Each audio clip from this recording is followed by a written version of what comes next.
It's time for the movie rating. Tonight's victim is director Billy Pine. That is Circus of the Dead, as well as Cowboys from Hell. Hello. Hey, what's going on? You got me on the movie rate, and I guess there goes your rating. Sorry, buddy. That's okay. It's 1.5.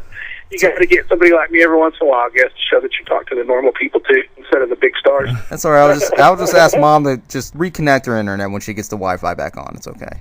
Okay. So with Circus of the Dead, how long has this been going around so far? I mean, are you still shopping it around? And I know you're still doing Cowboys from Hell at the moment. The answer to that question is too damn long. But, when you're indie, it's like, I guess like when Chainsaw Massacre come out in 74, it's like people see it as something that it's not. It takes a while to kind of catch on, and that's what I'm learning on this. And thankfully, like movies like The Terrifier is taking off, and that's getting people, eyeballs on mine too. So it's helping a lot. But being indie and all, you got to keep climbing that hill and stuff. And just when I think, Circus is dying down, it's like I get more fan mail today than I did years ago when it was released. So it's pretty surprising how that works. You just climb that mountain. Other movies in Hollywood probably get hit hard. Our first week was the best. We made $1 billion, and then it goes down to $1 million, and then whatever. But it's the opposite in Indy. It's like you got to climb the hill. And in fact, this is still like underground in some aspects. I mean, here's a really totally. Yeah, really. And there's a lot of vulgarity in this film. When it comes to the vulgarity, did you have any restriction to this, or did you have some actual leeway in terms of creating such very scary aspects of things of this? Well, it's just, to me, it's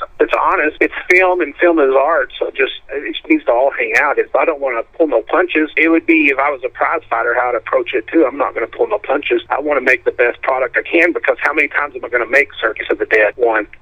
Only one. So I just wanted to put my best foot forward and not pull any punches. Producers kind of, they said like don't film certain scenes and all this kind of stuff, but I kind of come from that same investor is one of my mentors, and he taught me it's better to do it and ask for forgiveness later sometimes. So when we got to those scenes and other people, our cinematographer and stuff, would say, hey, we're not supposed to do this, and I go, yeah, but we're fucking rebels, let's do it. And we did it, and then we ended up selling it on them later, and thankfully we did. So, I mean, if it was me, Papa Corn had been naked the whole film. But see, I had to restrict a little bit of that. So there's not as much dong as I would like in the movie. It's a brutal kind of movie kind of thing, done in a way that hasn't been done before. That to me is, if you're going to be a good filmmaker now, you have to do that. It's why they keep making remakes of all these things, or these tried and true things like Child's Play or Halloween and stuff, because they know they get guaranteed money. But it's like, thank God for rebel filmmakers out there coming up with original stuff and things like that. I just wish the horror fans out there would open their eyes to this new stuff, instead of just saying, oh, that's my childhood, we're going to watch Member Berries.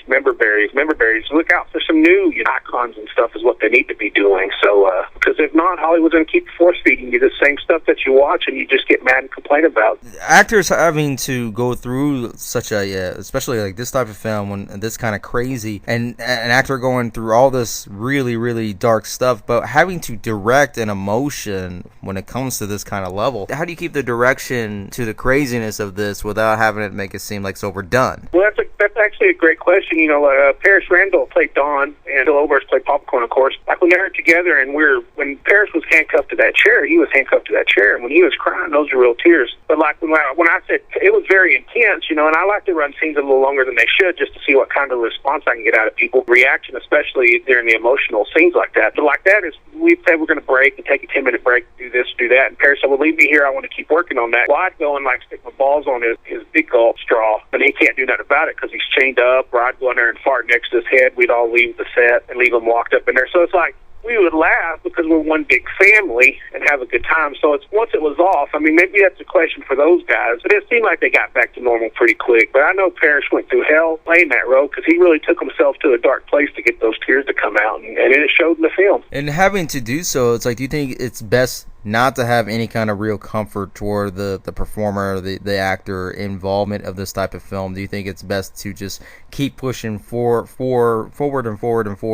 and not give them any real comfort? Well, what's funny about that is, I mean, in theory, yeah, but I'm not going to put them in danger or nothing like that. Once we yelled cut, they, instead of eating Little Caesar's pizza or something, we fed them a chicken fried steak sandwich or stuff. You take care of your cast. Luckily, the actors I had here were badass mofos and didn't complain or bitch or moan about nothing. But there's divas in the business and people that don't like this or don't like the way they're handled or something like that, and you deal with that. But hopefully you don't get to work with them again, and you work with the ones you do love, like the guys I worked with in Circus and stuff, and that's what you want. I mean, I'm not going to put them through something I wouldn't do myself. My theory is, when I go into this, is let's make a movie that you're going to be proud of. And there's so many bad indie movies and stuff out there that I just tell them when they come on the set and we have our talk about them coming on playing a part. I said, my goal is to put you in the best opportunity to do what you do best, and let's make a movie that you're proud of. Here's a good thing for anybody wanting to direct a movie out there. I don't claim to be the smartest director or the greatest director in the world, but this is something I learned on Circus, is that because when we first started the thing, some of these actors, I've only talked to them on the phone, and I said, hey, come out to West Texas where they don't make any movies, and let's make a movie. And they see the script and see their picture of the script was the gore fest. These actors said, oh, well, this is just a gore fest. They don't care about anything. They don't care about acting or whatever. But see, that was actually wrong, because I do. And if you can convince your crew, if you can convince your cast and stuff, your enthusiasm and how much passion and love you have for this project and the film, it's contagious. And that's what you have to do. The most important thing about directing is to get them to see and feel what you do, so that way you can get to where you need to be. It's just anything. If you're making a sales pitch, when I had the investors come in and give them money for Circus and stuff, if you can't express your enthusiasm as a director, if you go in there all Eeyore, this will go to you too if you want to spread your show, or anybody. If you go in there, well, I mean, it's an okay show. If you want to be a part of it, I'd appreciate it. You got to go out there and tell them, man, we're fixing to make magic, man. We're going to have a blast. We're going to make a cool movie that people are going to talk about for the rest of our lives. Yeah, presenting your product is such a big important thing as well, because impressions do make a big difference when you're presenting to other companies, big or small, because you got to try to sell you of what you're doing, and having to get this out there. Hopefully they'll invest in your work. That's a whole ordeal on its own, because you're selling yourself, and you're selling this amazing product with it, and you have to make them think this is one amazing product, because even if you don't think it's going to be an amazing product, it's going to be an amazing product. Yeah, and this is the truth. This is the God's honest truth. Is Circus was my first movie. I made a short called Doll Boy before that, and it got into like 50, 60 film festivals, and I didn't even try. And I was making this movie, and I went to these investors. Now, these investors love me as a person. I don't think they really gave a lying slip about the movie or anything. They just love me as a person, and they believed in me. But when I went in there with I said, I want to make you guys' money back, and I want this to be the biggest thing ever, but there's a possibility make a nickel of profit on it. And that's what I like about my investors, is I tell them that up front. You know what I mean? I can't go into it and lie, but that's the modern film business. There's a shot in the dark, like Luke Skywalker hitting that shot on the Death Star. Maybe an indie film, made on a low budget under $100,000 could, hit that home run and become the biggest thing in the world. It's really tough, but I can't honestly in good faith tell them that. I just say I'm going to do the best I possibly can and put out something that you would be proud to have your name on. With this film, Circus of the Dead, can you explain a little bit more about the Mexican card game? Yeah, that's a game called Loteria, and when I was writing Circus of the Dead, I did a haunted house of Circus and Dead, and I will try not to be too long-winded on this. I do haunted houses my whole life, and down here I have one that's a Resident Evil, Days of the Dead kind of theme, military, and then I was starting one that's a circus theme, and I called it Circus of the Dead. I started telling up these bad stories and stuff, and I go, what if I made a clown movie that wasn't cheesy, but actually really good? Anyway, I couldn't come up with the ending. I had these cool characters, and I had these ideals and all this kind of stuff, and I was like one of the groomsmen at one of my best friend's wedding. We were both working in advertising and stuff, so he's a real creative artist. Actually, he's the guy, John Mata, he's the guy that does all my art, all my posters and stuff that are always phenomenal and stuff like that. Not the cheesy Facebook stuff, that's me, but I mean the real posters and stuff in the movie he does. He Panic the Center or whatever, he's as American as all of us, all that, but he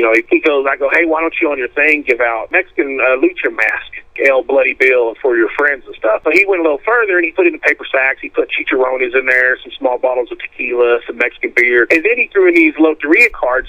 And in mine, he put El Diablo and La Muerte. And I go, whoa. I go, what are these, like tarot cards? And that's the same line that I used in the movie the whole time. He goes, you're an idiot, dude. Those are like kids' cards to play bingo. And I go, what are you talking about, bingo? So he explained the game to me. And that night, driving back home from that wedding reception thing, I thought, that's what it needs to be. It's a game of bingo. So that's where that idea comes from. It's just, he said it's just a kid's game from that kids used to learn or play to learn Spanish when he was a kid. For this film, it's more of a deadly game than just simply... Yeah, Papa twisted it, but Papa twists everything around to fit his will anyway, is what he kind of does. So, do you think this film is actually going to be shipped out to other festivals and continue to possibly win, or do you think this might be shipped somewhere else to make a better impact, including other nationwide? I think that this is going to be a cult hit. That's very bold for me to say that. I don't feel comfortable saying, everybody calls himself a scream king or a scream queen. I don't believe in that stuff. I'm not a master. I'm not a great director. And I made one film. That's okay. I think that it's going to be a cult hit someday. I think that it someday's going to appreciate the rashness of it and the brutality. I mean, look where the world's gone since I did this. The way that even the world is, it's just so brutal and mean. It's like, am I really that far over the line? I said, man, the world's pretty dang mean. If you look at the real headlines in life, my stuff's actually tame. I think all this will do for me is it will be a cult hit, but it's never been about the money for me. But I'm just hoping it gets the door open for me to do bigger projects and just still get my stories out of my head and onto celluloid for other people to watch and enjoy. Kind of when I write things is what would really happen in life, and this is kind of what would really happen in it. I just try to make an escape for somebody, and I've been into horror so long since I was a kid. I mean, Star Wars made me want to make movies. I saw Texas Chainsaw Massacre 2 on video for 1, and then I went backwards and saw 1, and Texas Chainsaw 1 is the one that made me want to make horror movies. Do you think horror has progressed much better than anything else in terms of concept, in terms of keeping the flavor alive? I think horror, to me, is the best genre because of the fans. It's a double-edged sword. Some fans are great. Some fans are stuck in their little traditions, and they don't want to jump because they hate the remakes, but yet people keep making them, and they keep going to... that gets old with the horror fans, but it's just a great genre because there's just good people in it. It's like I say some of the nicest people in the world are horror fans. I mean, you go to these conventions, they're the most polite, sweetest people in the world. People of all ages, from old to young. It's cool. And I go to Texas Frightmare Weekend every year, and it's like a home away from home, but my gosh, it's just the people that come up and say, hey, your film is one of my favorite horror movies. And I'm thinking, out of all the great horror movies that I've seen in my life, and you're saying my film's one of them, that makes me feel really good and proud. Do you think sometimes either the company or even the audience can actually downgrade a quality of a horror film? If there's a quality horror film, the cream's eventually going to rise to the top, and it's going to get what it deserves. What they're making now is just cookie-cutter stuff. I go see the Conjuring stuff and the Annabelle stuff. My wife likes that kind of stuff, and I go see it, but I go back to those Marvel movies. It's like that. It's not reinventing the wheel. And then you see, like, Midsummer, that's kind of because of the whole Jordan Peele thing. Horror filmmaking is getting a little bit, they're kind of getting actually Hitchcockian a little bit, and forgetting about the slashing stuff. Now you notice American Horror Story is doing the slasher 84, American Horror Story 84. So, I mean, the market's out there for that thing, but I think, nobody's reinventing the wheel, and that's what they're trying to do, and that's where you get Midsummer and Get Out, getting some new stuff, which I love and think they're great movies. Sometimes I don't know that I'd classify them as a horror movie like what I want to see. Just look at Halloween 78. That's the blueprint of the blueprint of the blueprint of kind of what I live by. That's how you make a slasher movie. Like, right there, that's a good, solid slasher movie. Texas Chainsaw Massacre is how you make a good, screwed up psychological horror movie. Because it really didn't show as much gore as you think. It left it all to your imagination, mostly. In today's standards, is it really that edgy? No, because this was in the 70s. But at the time, it was considered a porn movie. It was rated X or something. It was ridiculous. And then sometimes, like, once a film like Texas Chainsaw Massacre starts the first couple of steps, and then another film gets that idea, or at least a general concept of it, and then another one. But as we fast forward more throughout the years, some of these horror films go take a couple steps back and stay into those steps back, and not keep going forward. And then it's like, oh, let's reboot this, remake that, because they're going to still like it, they're going to keep liking it, we're going to stick to this tradition. We're not going to mix it up, we're not going to do anything with it, we're going to keep it this way and keep it alive. And then at some point, it's going to still be so stale, then eventually it'll stop selling. Well, Mike, let's take it like this, Mike. It's like the company itself says, hey, I think this can make money. The filmmaker says, hey, I think this idea will work. I personally am not one of those filmmakers that's going to take somebody else's thing and try to work on it. Like the Five Nights at Freddy's thing, like I don't know why anybody hadn't done that yet, and it's taken too long to get off the ground. How come that hasn't been done yet? You know what I mean? It's like they're missing some opportunities because that would be very lucrative and people would just jump all over that kind of stuff. But that's what they're looking for. I don't try to make movies, I try to think about making a good movie, not about making a profit or fitting a certain thing. Well, this is proven to work this way. If you put a buxom blonde in here and have her wear a tank top, that's proven to work in the past, and that's I don't work like that. I want to be a rebel, man. I want to be a rock and roller. In the early days, just go in there with pea-stained pants and smell like armpit or something, and go in there and kick you under the crotch to make you see something you haven't seen before. Like we were talking about when as a kid saw the Warriors for the first time, or Halloween for the first time, or The Exorcist. I want an experience, man. It's like Give me something I haven't seen. I don't want to watch something that's just safe and, well, hey, this is kind of like that movie, you know. But you could also say, Mike Dizzle, everything's been done. Yeah, it is. That's why you're getting these weird movies that are being made now. I think they're going back to some of that, you know, psychological stuff from the 60s and stuff like Hitchcock and stuff. So that's where I think it's heading. It's basically, I just want to make a good movie that happens to be a horror movie. That's all. And Cowboys from Hell will be that too. It's people have a preconceived notion of what they think it'll be. You know, if you need a saloon, you know, girl, or if you need this, Billy, I'm your It's like you guys have no clue what's going on in this movie because it's not your typical Western movie. I don't do typical stuff. I didn't do a typical clown movie. Why on earth would I do a typical cowboy movie? Yeah, can you discuss a little bit about Cowboys from Hell, at least some of the casting or at least some of the story for that, and when can we expect to actually see trailers and stuff of this? Well, I mean, we haven't filmed yet, and we're just barely the casting thing. The casting thing people are seeing now is there's tons of great parts in here. There's a lot of good stuff. It's the only thing they're seeing now are people that's been with me for 2 or 3 years that I've kind of had in mind and we've talked about over the past 3 or 4 years. Starting with Brad Potch, you know, he played the trooper in Circus of the Dead, which you saw Circus, and I know you liked his performance because he's just awesome. I brought him down here from L.A. and stuff, and it was my first movie, and I was scared to bring too many people in from out of state because I'm thinking maybe they're more professional than me, and I don't know what I'm doing. But I got down here, and he did so well and stuff like that, and then Brad is such an honest guy. He's like, why don't you give me a fucking good role next time, like popcorn or something? He goes, I'd like to do that stuff. And I go, I can write you a good role. He goes, well, why don't you show me? Okay. And that's where Cowboys from Hell come from, is our talk. We're really good friends, and we talk, you know, maybe every 2 or 3 days. Even before we were doing the movie, you know, we just talk about life and stuff. He's a really good friend and a mentor. That's where this comes from. And you saw, like, the Joe Don Baker, you know, from Walking Tall. That's through Parrish, has worked on that for us and stuff like that. And we got some more surprises and stuff coming up, too. Maybe somebody from Enter the Dragon's getting ready to join the mix. So, I mean, I'm looking at my heroes, too. But now, as far as actors, we got a lot of people we got coming in here soon. I just haven't been promoting too much because I don't want to kind of, pardon my French, you know, kind of blow my load too early on everything. But there's some good surprising and casting and stuff coming that people are going to, including yourself, it's going to say, holy shit. You see a lot of these movies, you're like, I would love to work with Danny Trejo and stuff, but then I end up watching a bad movie or something. It's like, I want to, you know, I feel sorry for these actors. You know, they get their names and put on there, they don't put them in something good. I just, like I said from the beginning, if I put you in my movie, you're going to be in a movie you can be proud about. Now, you probably can't show your mother this movie. That's part of my thing too. If it's a horror movie and people like horror movies, there's going to be 90% of them that like it.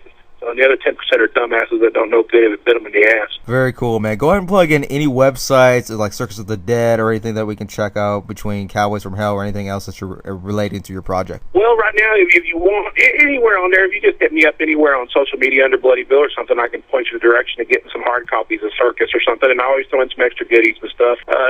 No website on Cowboys or nothing yet, but I'm really excited. It's just all I've been working on the past couple months. I went through the whole cancer thing the past year, and this time last year is when it all started. And by September, October, November, I was bedridden to the point I thought I was going to die. Lost my hair and all this kind of stuff, and I've always had gray hair. Now it's all grown back, and I'm in remission, but the chemo kind of jacked my heart up, so 2 or 3 months ago, I was getting ready to start kicking butt in this movie thing, and then all of a sudden the heart thing kicked in. But right now, I'm kind of seeing light at the end of the tunnel and feeling good and just ready to make a movie before I croak over dead or something. And, you know, that's my goal in life, is to love my wife as much as I can and make as many movies as I can. As well as myself, and I'm sure many others who are listening to this, we wish you very well. We wish you to be healthy, and we wish you success on your next film with Cowboys from Hell, and much respect to you, man. I mean, we're very happy we're happy that you're still kicking, man. So just keep going. And there you have it, everybody. This is director Bloody Billy Pond.